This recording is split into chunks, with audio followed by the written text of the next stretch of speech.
un petit mantra.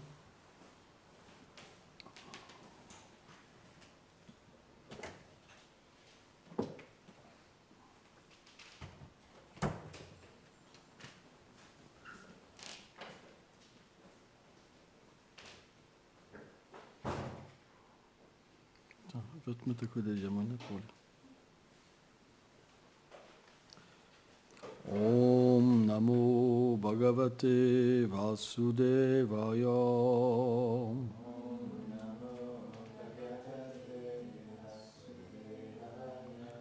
Om Namo Bhagavate Vasudevaya.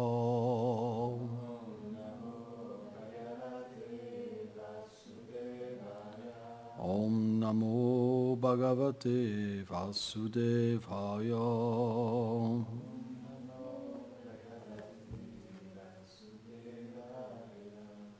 Donc on va lire 7.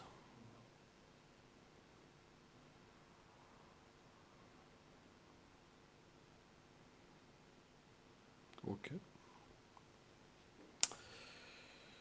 Katam ya pandaveyasya rajatse maninasaha samvada samhabhuttata yatrecha sadvati shruti. Traduction. Comment le roi Parikshit, le petit-fils des Pandavas, eut-il une conversation avec le grand sage Shukadev, qui le mena à la révélation de cette écriture appelée le Srimad Bhagavatam, qui exalta la doctrine de la dévotion au Seigneur suprême, Shri Krishna.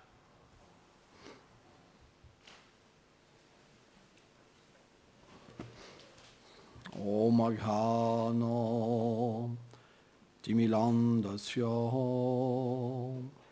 Jnanam Janam Shalakaya Shakshurum Meritam Jena Tasme Shikurave Namah.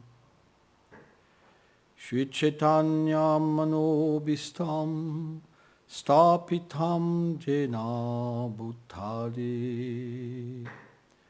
Swayam Rupa Kadamayam Darati Swa Padam Tikam. He Krishna Karuna Sindhu Dhena Bandhu Jagatpate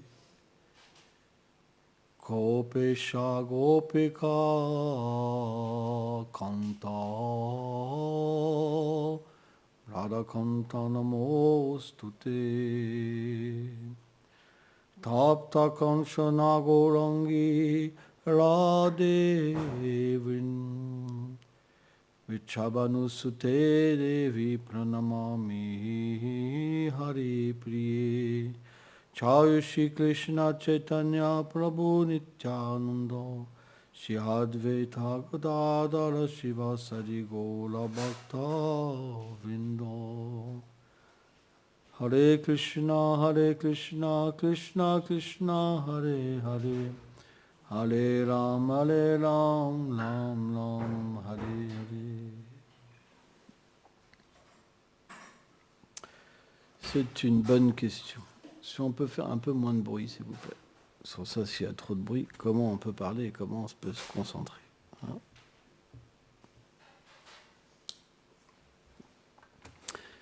Comment la providence agit dans notre vie? C'est à la fois un mystère et à la fois, il n'y a pas véritablement de mystère. Tout dépend de la connaissance qu'on reçoit. Et la connaissance, elle vient à nous, le Srimad Bhagavatam explique, selon nos activités passées, selon l'éveil de notre conscience. Certains pleurent pour avoir une relation avec Dieu. Certains voient ces pleurs comme l'illusion. Certains font des activités impies et sont heureux en faisant du mal. il y a plein de sortes de personnes et de consciences. C'est une vérité. Et tout le monde se sent dans cette conscience et s'épanouit ou se détruit.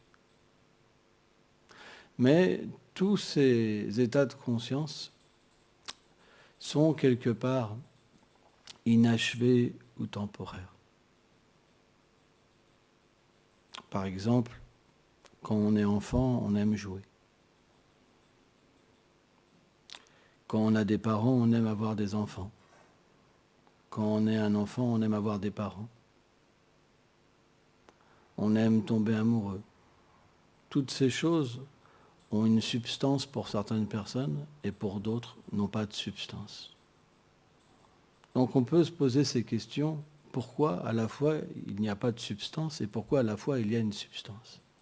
En fait, les écritures védiques qui sont situées dans la transcendance, car il y en a qui sont situées dans l'ignorance, la passion et la vertu, pour toutes sortes d'êtres vivants, expliquent que l'âme, dans son état originel, n'est pas dépourvue de conscience ni de forme. Mais ce n'est pas une forme matérielle. C'est une forme Satchit Ananda, emplie d'éternité, de connaissance et de félicité. Et que dans cette conscience, elle peut être dans une situation où elle peut expérimenter l'amitié, des sentiments parentaux, des sentiments d'amour, mais dans un état pur. Alors on pourrait se dire, mais comment c'est possible qu'on se retrouve dans cette condition où toutes ces relations vont nous apporter du malheur? Parce qu'on dit, et c'est une vérité, que l'attachement est la source de la souffrance. C'est parce qu'on reçoit une disposition temporaire parce qu'on a des désirs. On a des désirs. Et ces désirs matériels, en fait, ils sont l'antipode de notre réalité. En fait, le Seigneur habite dans le cœur. Ishvara Sarvabhutana. C'est lui qui donne à chacun la félicité. C'est lui qui donne à chacun la conscience, le souvenir et l'oubli. Peu importe la religion qu'on ait. Mais c'est lui également qui permet aux êtres vivants de se rappeler de cette relation éternelle comme de l'oublier. Et c'est ça qui nous intéresse. Parce que quand le souvenir, quand le moment est approprié pour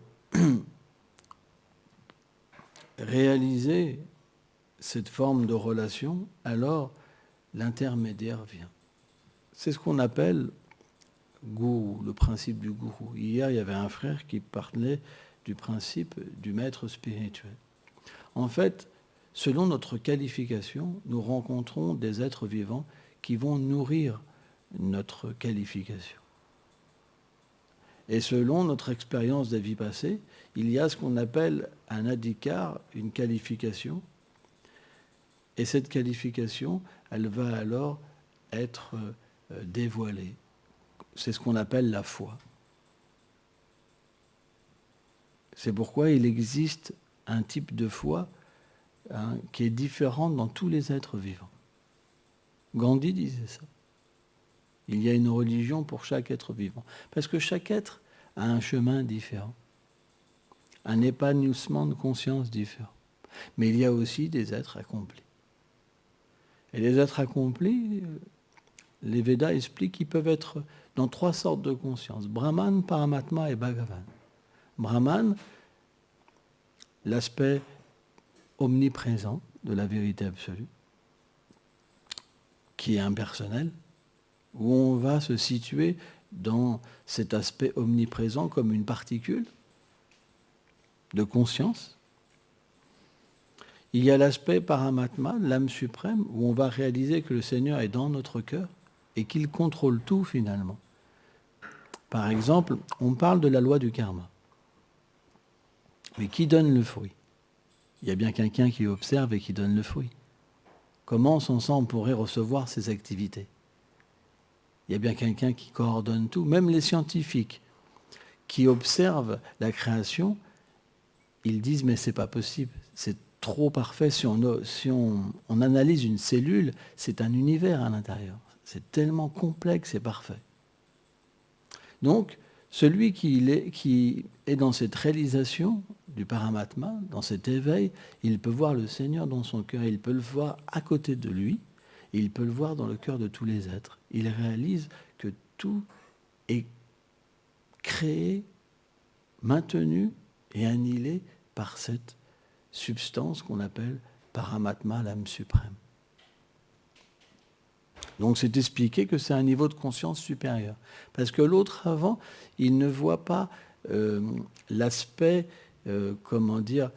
pratique, l'aspect d'action. Il voit simplement un aspect passif de l'éternité. Alors que là, il perçoit une connaissance supérieure. Et là, automatiquement, il y a une sorte de relation qui s'instaure entre l'âme et Dieu. Et l'être vivant, il peut voir que partout il y a des frères. Il peut voir qu'il a une relation avec tous les êtres. Il atteint l'équanimité. De se voir, en fait, comme la création du Seigneur suprême et tous les êtres dans cette création. Et à partir de là, alors, il peut relationner avec ce Seigneur suprême, mais dans une espèce de grandeur. Ça veut dire qu'il y a une sorte de frayeur, une sorte de grandeur. Ça veut dire que dans ce plan de conscience, on a une relation avec celui qui contrôle tout. Donc quand quelqu'un contrôle tout, vous ne pouvez pas avoir une relation intime avec cette personne. On voit par exemple Arjuna dans la Bhagavad Gita, quand Krishna a manifesté sa forme universelle, alors Arjuna son corps tremblait. Il disait « Ugra, Ugra, Ugra », merveilleux. Mais merveilleux dans un aspect de terrifiant, parce que cette forme, elle englobe tout, elle est tellement puissante.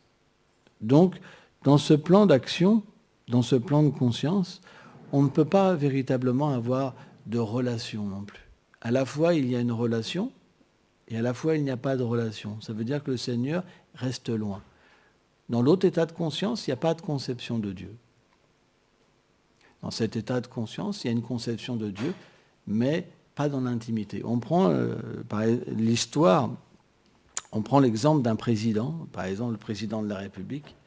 Si vous le voyez dans ses fonctions, vous ne pouvez pas comprendre son intimité. Vous verrez le président de la République avec 10 gardes du corps et vous ne pourrez même pas avoir un petit sourire ou une petite parole. Il faudra que vous fassiez beaucoup de chemin pour juste qu'il vous serre la main. Vous comprenez? Donc, l'aspect Paramatma, c'est un aspect très lointain. C'est la méditation des yogis. Patanjali, par exemple, dans le Hatha Yoga, il a créé un système en 8 étapes où on peut réaliser la nature du Paramatma, voir le Paramatma dans son cœur, Antaryami, l'âme suprême, celui qui observe tout et celui qui donne l'acte à tous les êtres, celui qui donne la foi et celui qui donne le fruit de l'acte. Mais les Védas expliquent qu'il y a une conscience encore supérieure, mais qui est rarement atteinte. C'est la plateforme Bhagavan. En fait, quand l'être vivant devient qualifié pour une relation d'amour avec Dieu, et qu'il est détaché de toute conception matérielle, détaché de la libération, détaché du fait de vouloir des pouvoirs mystiques, de pouvoir avoir des disciples, toutes choses matérielles, et qu'il réalise que l'âme a une relation éternelle avec ce Seigneur et qu'elle peut avoir une relation d'amour dans l'intimité, à ce moment-là, ce Paramatma, cette âme suprême qui est dans le cœur, peut révéler quelque chose de plus intime. Comme un président de la République peut aussi inviter quelqu'un et graduellement se lier d'amitié avec lui et lui révéler qui il est réellement chez lui. Alors vous pouvez voir le président de la République, par exemple, avec son petit enfant, en train de marcher à 4 pattes comme un petit cheval, et l'enfant lui dit « Allez papa, va plus vite ». Pourtant, c'est le même président de la République, mais qui est visible dans différentes fonctions. Et bien de la même manière, le Seigneur suprême, quand on obtient la qualification d'être son ami, on peut devenir son ami. Quand on obtient la qualification de pouvoir s'occuper de lui, alors, bien qu'il soit l'origine de toute chose, il va faire percevoir un manque. Et ce manque-là, c'est ce qu'on appelle l'amour. Ça veut dire que quand le Seigneur suprême, par son énergie interne, Yogamaya, fait percevoir qu'il est simplement notre ami, l'objet d'amour, à ce moment-là, l'amour est possible. Avant, non. C'est pourquoi c'est un plan qui est très rare. Il faut véritablement avoir un désir très pur, très profond et très intense. Parce que de la même manière, vous pouvez avoir votre propre expérience par vous-même. Est-ce que vous allez vous donner à n'importe qui ? Est-ce que vous allez révéler votre cœur à n'importe qui ? Ouvrir la porte de votre cœur ? Non. Vous allez le faire simplement quand vous êtes sûr de la personne. Alors bien sûr, quand on est très jeune, on s'est fait avoir. Ça veut dire qu'on a ouvert notre cœur et on s'est fait tricher. C'est pour ça que on a beaucoup de méfiance dans le monde matériel. Même avec Dieu, on a de la méfiance. Parce qu'on pense souvent, on peut penser même que le Seigneur va nous tricher. Hein ? Mais le Seigneur accompagne l'être dans son cœur. Et pour que le Seigneur se révèle dans son intimité, il faut vraiment qu'une personne, elle soit claire, pure, et qu'elle ait un désir vraiment sincère. Sans ça, ce n'est pas possible. C'est pourquoi cette plateforme, bien qu'elle est disponible à tous les êtres et qu'elle est naturelle, elle est rare. Parce que dans ce monde matériel, on développe l'aversion et le désir. Il y a très peu d'êtres qui n'ont pas le désir. Tous les gens ont des désirs, autres que pour leur réalité. C'est pour ça qu'ils sont voilés. C'est extrêmement rare. Mais cette vérité, elle est quand même expliquée pour des personnes qui veulent l'atteindre, comme d'autres vérités sont expliquées. En fait, ce qui est vraiment important de comprendre, c'est qu'il y a une vérité. Elle n'est pas multiple, mais elle s'exprime selon notre désir. C'est pourquoi une âme accomplie, il voit cette même vérité dans toute chose. Il n'a pas un parti pris pour sa religion, pour son temple. En fait, sa réalité, elle est dans son cœur. Et elle s'exprime extérieurement selon sa foi. Mais quand il va dans un autre endroit, dans un autre espace, dans un autre espace de conscience, il l'aperçoit, mais elle est vécue d'une autre manière à travers d'autres. C'est pourquoi, dans le véritable domaine de la foi, il ne saurait avoir de sectarisme et de fanatisme. Alors on pourrait se dire, d'où vient le sectarisme et le fanatisme ? Par exemple, dans des endroits où quand vous venez, on va vous voir comme un nouvel recrue. Si vous avez une autre façon de penser, on va dire, bon, on va l'avoir celui-là, on va le changer, on va le sauver. D'où vient cette mentalité qui n'est pas bonne finalement ? Comment une personne, elle peut penser ça ? C'est parce qu'elle ne voit pas la vérité partout. Elle ne la voit que dans son camp. Vous comprenez ? Et c'est là qu'il y a un problème.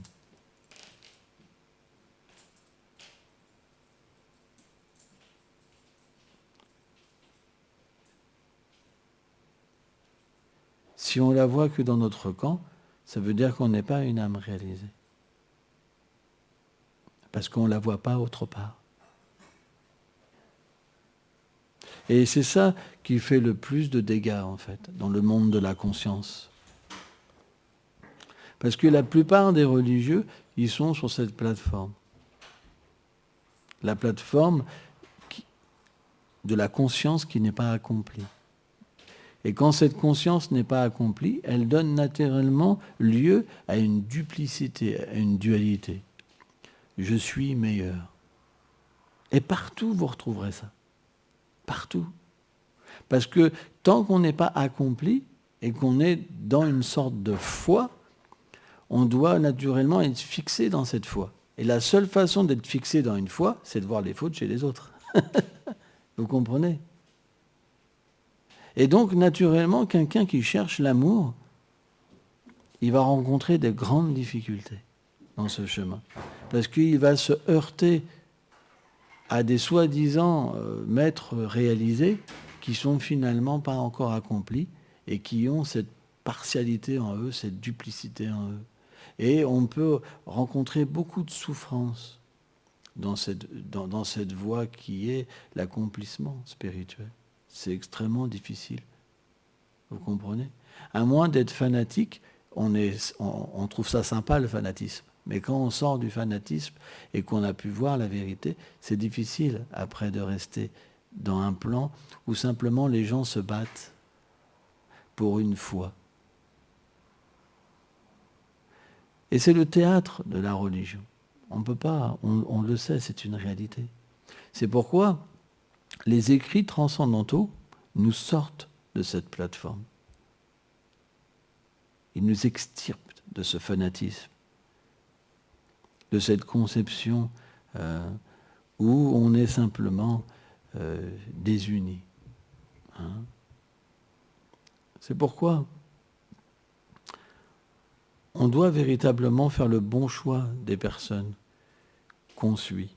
Alors au début, c'est pas toujours facile, parce qu'on est livré finalement à un petit épanouissement de conscience, et puis on ne peut pas véritablement voir qui est qui, et on peut faire beaucoup de mauvais choix et tomber dans même des groupes qui sont durs. Moi je sais que j'ai eu des expériences extrêmement dures avec des spiritualistes, où on peut vraiment... Il y a des spiritualistes qui peuvent vouloir vous détruire tout en paraissant des saints. C'est extrêmement subtil. Comment dire, comment la colère, elle se manifeste, comment l'envie se manifeste. Ça peut être déguisé d'une manière extrêmement belle extérieurement. On ne peut pas imaginer ce que des soi-disant saints peuvent faire. Donc c'est pourquoi on ne doit jamais se baisser les bras, se décourager. Il y a des êtres qui sont sincères, partout, dans toutes les voies. Et si on est sincère et compris, on les rencontrera. C'est pourquoi, Parikshit Maharaj, parce qu'il était sincère, il a rencontré Sukadev Goswami. Il n'a pas rencontré quelqu'un qui l'a triché. Il a rencontré quelqu'un qui était une âme réalisée, pure, complètement pure. Et naturellement, quand vous voyez une âme réalisée, vous êtes satisfait de cette relation, parce qu'elle ne vous trichera pas. Vous allez pouvoir, vous, la tricher, mais vous trichez vous-même quand vous faites ça. Parce que l'âme réalisée, elle ne peut pas être trichée, parce qu'elle n'appartient pas à ce monde. Elle appartient à un autre monde, le monde de la douceur et le monde de l'amour. Et si vous voulez être un ami d'une âme réalisée, vous pouvez, à une seule condition, si vous voulez entrer dans le monde de l'amour et de la douceur. Sans ça, vous ne pouvez pas avoir de relation avec une âme réalisée. Ce n'est pas possible. Vous pouvez recevoir des instructions et progresser. Mais avoir une relation, si vous êtes dans la duplicité, et en plus si vous avez de la colère, parce que vous pouvez aussi avoir de la colère contre une âme réalisée, parce qu'une âme réalisée, elle peut jouer un jeu, mais être au-delà. Donc on peut penser même que, quelque part, il y a des défauts chez une âme réalisée. Mais finalement, quand on attaque une âme pure, cette attaque, elle se retourne sur nous-mêmes. Et on connaît un état de souffrance. Sauf que cet état de souffrance, on peut recevoir la connaissance et elle peut changer notre cœur. Quand on comprend pourquoi on souffre, à ce moment-là, on voit par exemple une grande âme qu'on appelait Haridas Thakur. Il y avait un Khan, alors c'est pas tous les musulmans ne sont pas mauvais, mais ce musulman-là était mauvais. Haridas Thakur, il avait une grande popularité par sa pureté. C'était un grand saint. Et donc le magistrat, le gouverneur de l'endroit, il voulait détruire sa réputation. Et donc, il y a un moment, il a payé une prostituée. Et c'était une très belle prostituée jeune, hein, avec un corps magnifique. Et il lui a dit, voilà, je veux que tu fasses tomber Aridas Thakur, je veux qu'on le prenne, en fait, avec des gardes, au moment où tu vas t'unir avec lui. Et on va comme ça répandre une mauvaise réputation pour que les gens arrêtent de le voir. Donc vraiment, c'était un esprit mauvais qu'il avait. Et donc, cette prostituée, elle est venue donc à l'endroit où Aridas Thakur, avec son Banjan Kuntir, donc c'est une petite hutte où il chantait le saint nom du Seigneur, parce que le nom du Seigneur et le Seigneur lui-même n'est pas différent. Donc quand on chante purement le nom, on peut directement atteindre, avec la conscience suprême, la perception de notre identité et la relation qu'on a avec le Seigneur suprême, entrer dans ces divertissements. Et Aridas Thakur avait fait le vœu de chanter 1 milliard de noms. Et il chantait, et la prostituée est venue, donc, à l'entrée de sa hutte. Elle a commencé donc à faire voir certaines parties de son corps. Elle avait des magnifiques clochettes de cheville qui attirent beaucoup les hommes. Un parfum merveilleux. Elle arrivait très bien maquillée. Elle avait des douces paroles, une voix comme du lotus, qui attire l'esprit des hommes aussi. Elle a rendu en premier son hommage à Tulasi, la plante sacrée, parce que même si elle était une prostituée, elle avait quand même une certaine croyance. En Inde, tout le monde croit à quelque chose. Et elle a commencé donc à parler à Aridas Thakur. Aridas Thakur donc lui a souhaité la bienvenue. Il dit, qu'est-ce que je peux faire pour toi? Il dit, oh Aridas, tu es si beau. Tu es dans le seuil de ta jeunesse. Aucune femme ne pourrait se contenir devant toi. S'il te plaît, unis-toi à moi. Si tu ne le fais pas, je vais délaisser mon corps. Tellement l'envie m'a prise. Et là, Aridas Thakur l'a regardé, il dit, je suis désolé, mais j'ai fait le vœu de chanter 1 milliard de noms et j'ai pas fini. Donc, veuille, s'il te plaît, rester. Et je te promets que je vais finir très bientôt et satisfaire ton désir. Donc il a commencé à chanter. Hare Krishna, Krishna Krishna, Hare Hare. Hare Rama, Rama Rama, Hare Hare. Hare Krishna, Krishna Krishna, Hare Hare. Hare Rama, Rama Rama, Hare Hare. Et le chant d'un pur dévot est très puissant. Et la prostituée, elle restait en face d'Aridas Thakur. Au début, c'était assez énervant de rester dans cette situation-là.